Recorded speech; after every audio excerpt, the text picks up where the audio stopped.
রথবাজারে আমার শ্রেষ্ঠপদ ভাতিজা সাকিবের নেতৃত্বে এবং স্থানীয় বিএনপি নেতৃত্বের সহযোগিতায় ধানের শীষের এই প্রচারণা সভায় উপস্থিত সম্মানিত সভাপতি, আমার সাথে সফরসঙ্গী হিসাবে বাংলাদেশ জাতীয়তাবাদী দল বিএনপির জেলা, উপজেলা, ইউনিয়ন এবং বিভিন্ন অঙ্গ সংগঠনের নেতৃবৃন্দ, প্রাণপ্রিয় নেতৃবৃন্দ, আমার সামনে উপস্থিত রথবাজারবাসী, কৈমারিবাসী, মুসলমানদের ভাই আমার সালাম, আসসালামু আলাইকুম, এবং সনাতন ধর্মবিরোধীদের প্রতিবিধ আদাব এবং শুভেচ্ছা। আসলে এখানে আমি কি বক্তব্য দিব, সবার বক্তব্য আসলে শোনার জন্য আসছি।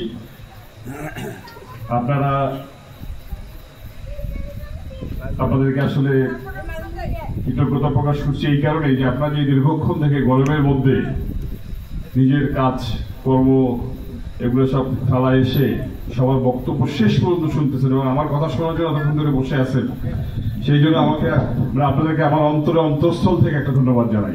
কৃতজ্ঞতা প্রকাশ করছি সবার জন্য। একটা হাত তালি। আসলে এখানে আমি ভোট চাইতে আসিনি, এখানে ভোট চাইতে যদি আসি তাহলে আপনাদেরকে আসলে লজ্জা দেওয়া হবে, কি বলেন? এখন নির্বাচনী প্রচারণা তো করতে হবে, কিছু দায়িত্ব তো আছে, তাই না? এখনো নির্বাচনের তফসিল ঘোষণা হয় নাই। এখন সবাই যারা আমাদেরকে ভালোবাসে তারা তো চিন্তা করে যে উনি ভোট করবে কিনা। একটা দল প্রচারণা শুরু করছে জোরে সোরে, 1 চাষ 2 চাষ 3 চাষ 4 চাষ 5 চাষ হয়ে গেছে। তো আপনাদেরকে কিছু বার্তা দেওয়ার জন্য আসছি, এখানে কিছু বলার জন্য আসছি আমার আপনার পক্ষ থেকে, যে উনি বাংলাদেশ জাতীয়তাবাদী দল থেকে যদি ওনাকে মনোনয়ন দেয়া হয় উনি আগামীতে সংসদ সদস্য নির্বাচন করবেন, বুঝতে পারছেন? আর সবচেয়ে বড় কথা হচ্ছে যে বিএনপি যেহেতু একটি রাজনৈতিক দল, দলের কিছু গঠনতন্ত্র আছে, তো দলীয় নির্দেশনার একটা ব্যাপার আছে। তো দল আমাদেরকে খুব অল্প কিছুদিন আগে যখন মেসেজ দিয়েছে যে না আপনারা এলাকায় ধানের শীষের পক্ষে কাজ করেন বা ধানের শীষের প্রচারণা করেন, তো তখন থেকে আমি বিভিন্ন জায়গায় আসলে প্রচারণা করতেছি। নিজের ইউনিয়নে আসলে এইভাবে করা হয় নাই। তো দেখলাম যে অনেকেই মন খারাপ করতেছে, আমার চাচা নিজেও বলতেছে যে এলাকায় একজনও যাচ্ছি না, আমার চাচা তো ভাইরা বলতেছে এলাকায় একজনও যাচ্ছি না। তাই দেখলাম যে এটা ঠিক আছে, আমাদের সনাতন ধর্মের ভাইদের একটা সামনে পূজা আছে, আমাদের একটা বড় সড়ো একটা জমায়েত হয় রথবাজারে, ওখানে মাঝামাঝি একটা প্রোগ্রাম করি আছে, সেই উপলক্ষে আজকে আসা, বুঝতে পারছেন? তো দল মত নির্বিশেষে হিন্দু, মুসলিম, বৌদ্ধ, খ্রিস্টান, কৈমারিবাসী সবাই কিন্তু তাকে দুইবার ভোট দিয়ে উপজেলা পরিষদ চেয়ারম্যান নির্বাচন করছেন। তা আমার মতো মানুষ বা উনি এই ঋণ কি কোনদিন শোধ করতে পারবে? ওনাকে যে মানুষ ভোট দিয়ে নির্বাচন করছে এবং সঠিক এবং সুষ্ঠু ভোট হয়েছে, উনি সবাই বললো যে উনি সফল উপজেলা চেয়ারম্যান, 2বার উপজেলা চেয়ারম্যান ছিল, উনি কোনো দুর্নীতি করেনি। তারপরে আপনারা যে তাকে এই ভোট দিয়ে 2বার নির্বাচিত করছেন, উনি কিন্তু আপনাদের এই ঋণ শোধ করতে পারে নাই। কারণ আমি আমার আব্বার 2বার নির্বাচনী এজেন্ট ছিলাম, প্রধান নির্বাচনী এজেন্ট। আমি এটা বিশ্বাস করি যে একটা মানুষের ভোট কিন্তু তার ব্যক্তিগত অধিকার, নাগরিক অধিকার। আল্লাহ তাআলা রহমত ছাড়া, সৃষ্টিকর্তার রহমত ছাড়া কোনো ব্যক্তির কিন্তু ভোটে জয়লাভ করা সম্ভব না যদি তার রহমত না থাকে। কারণ আমি যাব ভোট কেন্দ্রে, শেষ পর্যন্ত আমি যে সিলটা কোথায় মারবো ওটা আল্লাহ রহমত ছাড়া সম্ভব বা একজন ওনাকে ভোট দিতে চাইতেছে, সিলটা মারলো, 2টা মার্কার মাঝখানে পড়ে গেছে, ভোট নষ্ট। তাইলে বড় কথা বলা যাবে না, কোনো বড়াই করা যাবে না। আমি আসছি আপনাদের কাছে দোয়া চাইতে, আপনারা আল্লাহ চৌধুরী সাহেবের জন্য দোয়া করবেন কিনা বলেন। এবং আমার চাচা অত্যন্ত একটা গুরুত্বপূর্ণ কথা বলছে, তারপরে রশিদুল ভাই গুরুত্বপূর্ণ কথা বলছে ভোটের সংখ্যা নিয়ে।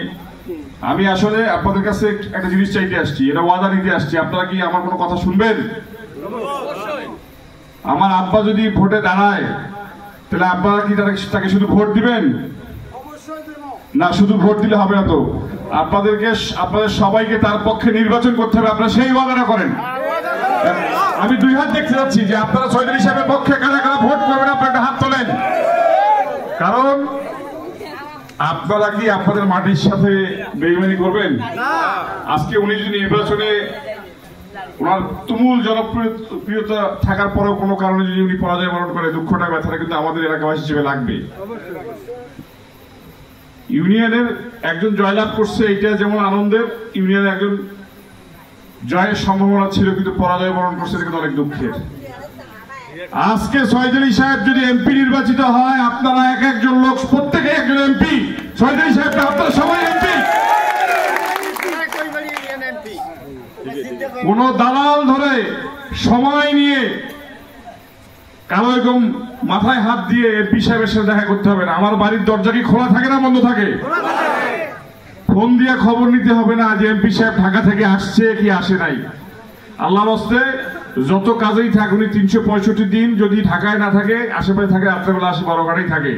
ফজরের নামাজ পড়িয়া কোলেশ্বরের সামনে বসে, তারপরে জল লাগা যায় 7 নম্বরের দোকানের সামনে, ওখানে চা খায়, বাজার করে আসে, আবার আসরের পরও আপনার 12 ঘন্টা জায়গা পাবেন। আলাদা করে সিরিয়াল দিয়ে কি দেখা করা লাগছে? উনি কি উপজেলা চেয়ারম্যান 10 বছর ছিল, ওনার সাথে কি অ্যাপয়েন্টমেন্ট নিয়ে দেখা করা লাগছে? তো এগুলো তো আপনারা আমার থেকে ভালো জানেন। কিন্তু অন্যান্য যারা এখানে সংসদ সদস্য ইতিপূর্বে ছিলেন, আমাদের দুর্ভাগ্য আসলে। আপনার পুরো একটা খুব দরকারি কাজ, এমপির একটা সই লাগবে। এমপি সাহেব কোথায়? ঢাকায়, আগামী মাসে আসবে। আপনার কাগজ জমা দেবেন 15 তারিখের মধ্যে, 2 দিন সময় আছে। কষ্ট করিয়া গাড়ি ভাড়ার টাকা জোগাড় করে ঢাকায় যেয়ে অনেকে দেখা পায়, অনেকে আবার মন খারাপ করে চলে আসে। অনেক এমপি আছে সার না করলে মাইন্ড করে। বাবা, তুই জনগণের ভোট নিয়ে একটা ভোটের মূল্য কি আমি দিতে পারবো? একটা মানুষের ভোটের মূল্য আমার মতো নগণ্য ব্যক্তির কিন্তু পক্ষে দেওয়া সম্ভব না। সে যদি আমাকে পছন্দ না করে, তার ভোট সে নাও দিতে পারে। এখানে আমি কোনো কিছু বিনিময়ে কিনতে পারবো? যারা এই ভোটের মূল্যায়ন করতে পারবে, যারা মানুষের এই আমানতদারি করতে পারবে, আপনারা সেরকম প্রার্থী বেছে দিবেন।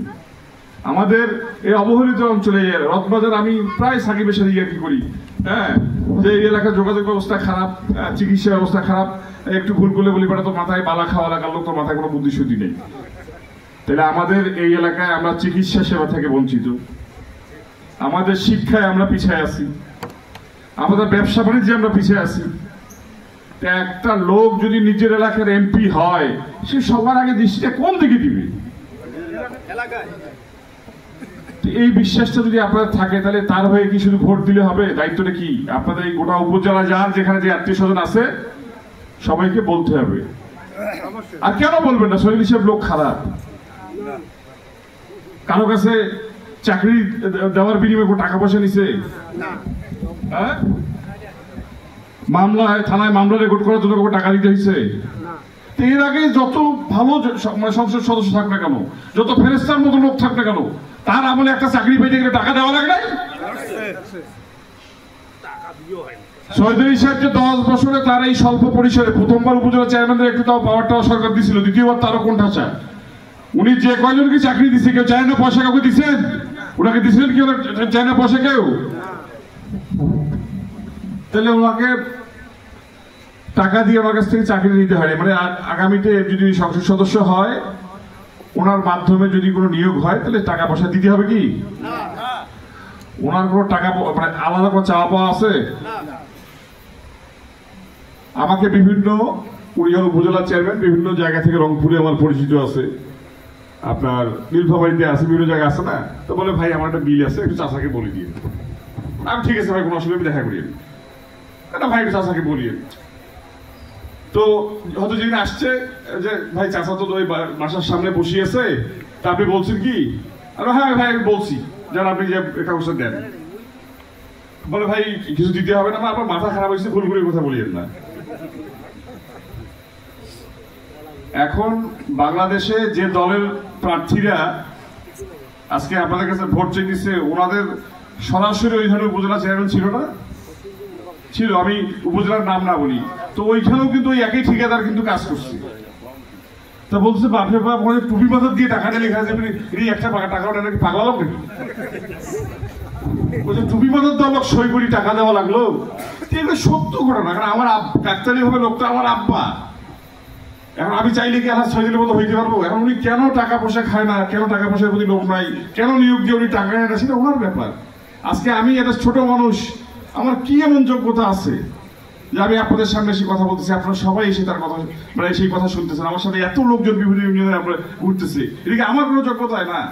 আমরা আসছি সৈয়দ আলী সাহেবের জন্য, আমরা ভোট করতেছি ধানের শীষে, আর আমার মুখ দিয়ে যে কথাগুলো বলতেছি যৌক্তিক কথা বলতেছি, কোনো যদি আউলফাল অযৌক্তিক কথা বলতাম আপনারা বসে থাকতেন, আমরা তোর কথা শুনবো না, আলতু ফালতু কথা বলতেছিস।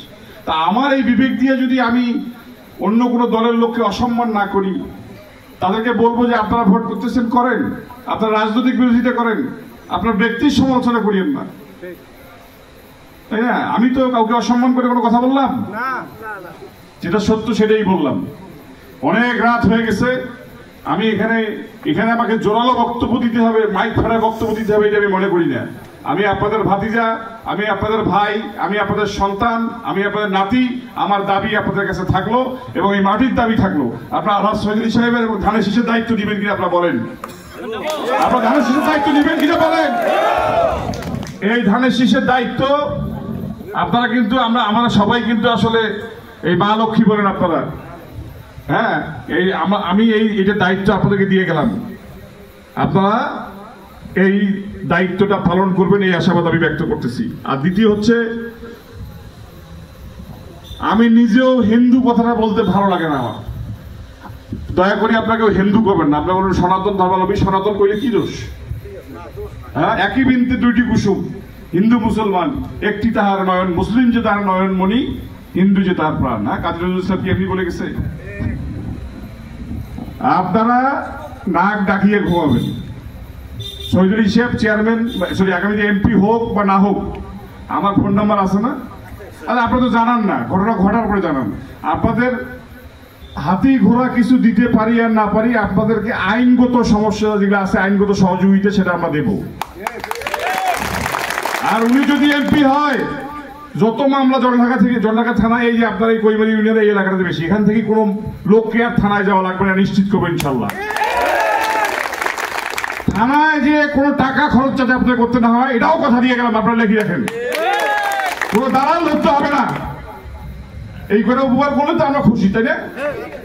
এটা বাদেও এই এলাকার জন্য উন্নয়নমূলক যত কর্মকাণ্ড করা যায় সবার আগে প্রায়োরিটি দেবো, কারণ আমাদের কৈমারির মধ্যে এই অঞ্চলটা, মধ্যবর্তী অঞ্চলটা সব থেকে বেশি অবহেলিত, কেউ নজর দেয় নাই। আমি আজকে কথা দিয়ে গেলাম, এখানে মোবাইল চলতেছে, এখানে আপনারা অনেকে ভিডিও করতেছেন, আল্লাহ যদি বাঁচায় রাখে আপনারা এই ওয়াদা আমি পালন করতেছি কিনা আপনারা মিলাই নেবেন। আমি আর বক্তব্য এখানে দীর্ঘায়িত করলাম না, এবং আপনাদের এই দুর্গা মন্দিরে আমি আজকে হয়তো আমার সময় হবে না, আপনাদের কমিটির সাথে বসবো, আমার ব্যক্তিগতভাবে নির্বাচনের কথা পরে যতটুকু সহযোগিতা করা আমি করবো ইনশাল্লাহ। তো পরিশেষে বাংলাদেশ জাতীয়তাবাদী দলের চেয়ারপারসন বেগম খালেদা জিয়া কিন্তু এখনো অসুস্থ, ওনাকে জেলখানায় বিষ প্রয়োগ করে হত্যা করার চেষ্টা করা হয়েছিল। আপনারা ওনার জন্য দয়া করবেন। আমাদের দেশনায়ক তারেক রহমান, উনি যাতে সকল ষড়যন্ত্রকে পাশ কাটিয়ে দেশে ফিরতে পারে, আমরা সেই জন্য সপক্ষে জনমত করব।